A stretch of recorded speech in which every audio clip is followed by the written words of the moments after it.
नमस्कार दोस्तों, good evening. आप सभी का स्वागत है मेरे YouTube channel pharma marketing guide में।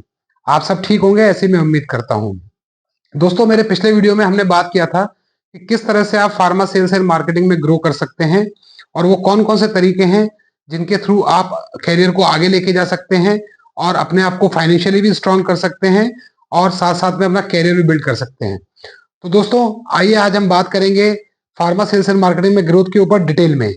दोस्तों, अगर अभी तक आपने मेरा चैनल सब्सक्राइब नहीं किया है तो मेरे चैनल को जल्दी से सब्सक्राइब करके और बेल आइकन दबा दें ताकि आपको आने वाले समय में और भी इंफॉर्मेटिव वीडियो मिल सके और आप अपने उन वीडियो को देखकर आप अपनी कैरियर को तैयार कर सकते हैं।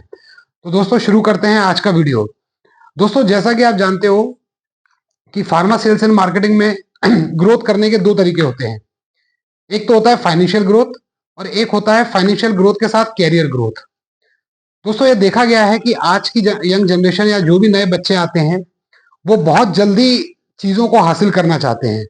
बिल्कुल ठीक बात है और उनका जो विजन है वो भी बहुत अच्छा है, इसको अप्रिशिएट करना चाहिए और मैं इसको अप्रिशिएट करता हूँ। लेकिन दोस्तों, क्या होता है कि जब भी वो फार्मा सेल्स एंड मार्केटिंग शुरू करते हैं या किसी कंपनी को ज्वाइन करते हैं तो 4 5 6 महीने बाद उनका मन भटकने लगता है, क्योंकि जैसे जैसे वो काम सीखते जाते हैं दूसरी कंपनीज उनको मार्केट में ऑफर करती हैं और उनको ऑफर करती है वो ज्यादा पैसा, ज्यादा पर्क्स। तो उससे वो प्रभावित हो जाते हैं और वो कंपनी चेंज कर लेते हैं।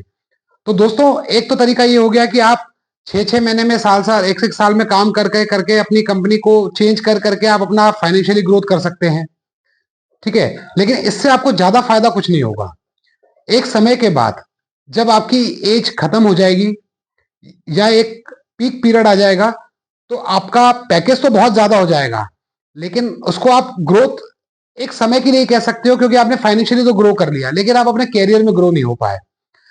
तो दोस्तों, यहां पर ध्यान देने वाली बात यह है कि आपको हमेशा इस चीज पर फोकस करना है कि जब भी आप कोई कंपनी ज्वाइन करें तो आप कोशिश ये कीजिए उस कंपनी में जितना समय आप दे सकते हैं मार्केटिंग एग्जीक्यूटिव या मेडिकल रिप्रेजेंटेटिव की पोस्ट पर, वो आपके लिए बहुत अच्छा होगा। और उसके बाद आप अगले स्टेप की तैयारी कीजिए कि आपका ये फोकस होना चाहिए, आपका ये ऑब्जेक्टिव होना चाहिए कि अगर मैंने एज अ मेडिकल रिप्रेजेंटेटिव किसी कंपनी में 3 4 साल काम कर लिया है तो अब मैं जब भी कंपनी स्विच करूंगा तो मैं प्रमोशन लेके स्विच करूंगा। वो प्रमोशन होगा एरिया मैनेजर का। लेकिन दोस्तों, यहाँ पर बहुत सारे दोस्त हमारे गड़बड़ कर देते हैं। वो उनका जो 3 4 साल का जो कूलिंग पीरियड होता है जिसमें उनको एज अ मेडिकल रिप्रेजेंटेटिव काम करना होता है, उसमें वो उनका सबसे ज्यादा ध्यान होता है कि पैसे के ऊपर, मुझे कौन सी कंपनी पैकेज ज्यादा दे रही है, मुझे कौन सी कंपनी अलाउंस ज्यादा दे रही है, और उसमें वो अपने कैरियर को स्टॉप कर लेते हैं। क्योंकि जब तक आप यंग हैं, आपने एक एज बार जो फार्मास्यूटिकल सेल्स एंड मार्केटिंग का है कि मेडिकल मार्केटिंग एग्जीक्यूटिव 26 27 से ऊपर नहीं जाना चाहिए, उस एज तक तो आपको जॉब अच्छे ऑफर होंगे, आप अपना पैकेज बढ़ा लोगे। लेकिन उसके बाद आपको तकलीफ आना शुरू हो जाएगी। उसमें क्या होगा कि आपका सीवी खराब हो जाएगा, फिर कोई भी कंपनी आपको हायर नहीं करेगी। कंपनी ये समझ जाएगा, इंटरव्यूअर ये समझ जाएगा कि आप केवल पैसे के लिए काम करते हैं और आपकी लाइफ का कोई ऑब्जेक्टिव नहीं है। तो मैं आपको यहाँ से ये सजेस्ट करूंगा कि जब भी आप किसी फार्मा सेल्स एंड कंपनी में काम शुरू करें, फार्मा सेल्स एंड मार्केटिंग में, तो आप अपना फोकस पैसे से ज्यादा कैरियर को बनाने में लगाएं। अब क्या होगा, अगर आपने 3 4 साल एक कंपनी में अच्छे से दे दिया, अब मान लीजिए उस कंपनी में कोई पोजीशन खाली नहीं हो रही है जहां पर आपको प्रमोट किया जा सके, तो आप बाहर किसी कंपनी में as a area manager try कर सकते हैं। क्यों? क्योंकि आपकी स्किल्स काफी डेवलप हो चुकी होंगी, आपने काफी चीजें सीख ली होंगी। अगर सेम कंपनी में मिल जाता है तो वेल इन गुड, और अगर नहीं मिलता है तो आप बाहर जाकर देखिए, बाहर की कंपनीज में आप ट्राई कीजिए। इससे क्या होगा कि जब आप एग्जीक्यूटिव से एरिया मैनेजर बनेंगे तो आपका कैरियर भी आगे बढ़ा और साथ में आपका पैकेज भी बढ़ा, आपकी सैलरीज भी रिवाइज हो गई और आपको फाइनेंशियली भी फायदा हो गया।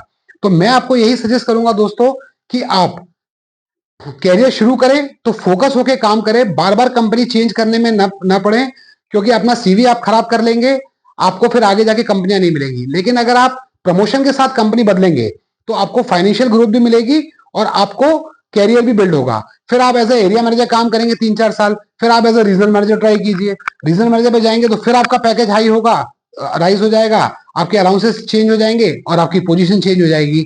तो ये सबसे अच्छा तरीका होता है फार्मा सेल्स एंड मार्केटिंग में ग्रो करने का। ना कि फाइनेंशियली आप अपने आप को ग्रो करते रहेंगे लेकिन अपने कैरियर को बिल्ड नहीं ग्रो करेंगे तो एक दिन समय आएगा कि आपके पास कोई जॉब नहीं बचेगा और आप फ्रस्ट्रेट हो जाएंगे। तो दोस्तों, फार्मा सेल्स एंड मार्केटिंग में ग्रोथ का जो हमारा चैप्टर था वो आज हम उसको यहाँ पर क्लोज कर रहे हैं।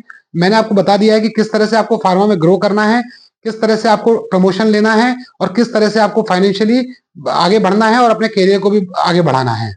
तो दोस्तों, इसी के साथ अब हम अगले वीडियो में मिलेंगे एक नई जानकारी के साथ। धन्यवाद, नमस्कार, गुड इवनिंग।